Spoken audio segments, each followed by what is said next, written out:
Hello बच्चों, कैसे हैं आप सब। उम्मीद करती हूँ कि आप सब बहुत अच्छे होंगे। आज का हमारा टॉपिक है हिंदी वर्णमाला।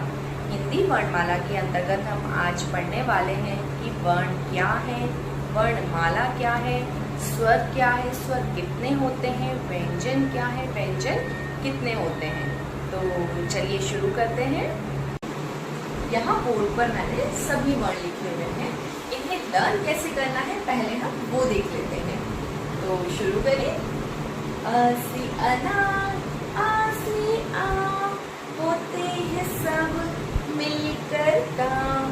ई से इमली, ई से ई, अच्छी अच्छी बातें सीख। ऊ से उल्लू, ऊ से ऊन, एक एक कर भर लो घून।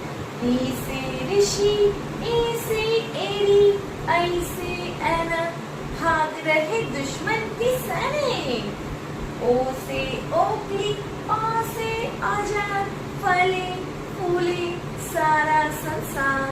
अंग से अंगूर, आह से खाली, उतना लो जितनी थाली।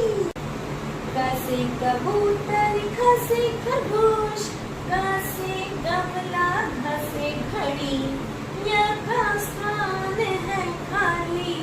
बच्चों खूब बजाओ ताली, बच्चों खूब बजाओ ताली।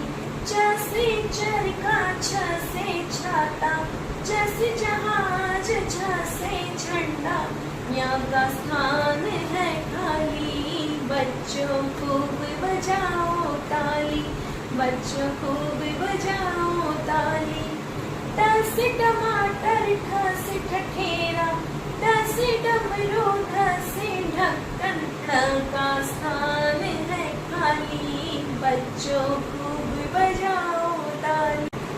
त से तरबूज, थ से थर्मस, द से दवात, ध से धनुष, न से नल देता पानी। बच्चों खूब बजाओ ताली, बच्चों खूब बजाओ ताली। प से पतंग, फ से फल, ब से बतख, भ से भालू, म से मछली जल की रानी। बच्चों खूब बजाओ ताली।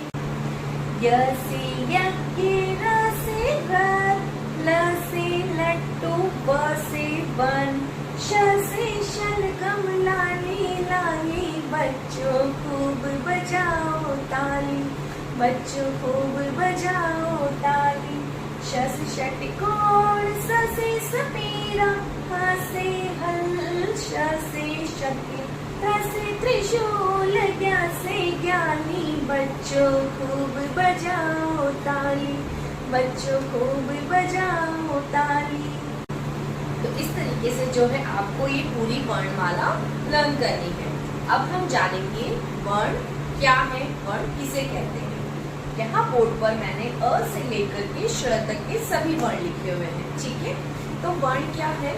भाषा की वह छोटी से छोटी इकाई जिसके टुकड़े नहीं किए जा सकते। भाषा की वह छोटी से छोटी इकाई जिसके टुकड़े नहीं किए जा सके वह वर्ण कहलाती है। ओके, तो यहाँ पर अ से लेकर के श तक के जितने भी ये वर्ण लिखे हुए हैं इनके टुकड़े नहीं किए जा सकते, इसलिए इन्हें क्या कहते हैं? वर्ण कहते हैं। ओके, नेक्स्ट है वर्णमाला किसे कहते हैं। अब वर्णमाला क्या है? वर्णों के यानी कि जो ये वर्ण लिखे हुए हैं इन वर्णों के क्रमबद्ध समूह को वर्णमाला कहते हैं। वर्णों के क्रमबद्ध समूह को वर्णमाला कहते हैं। अब क्रमबद्ध क्या होता है? क्रमबद्ध का मतलब है सीक्वेंस, जैसे कि अ के बाद आ के बाद ई, उ।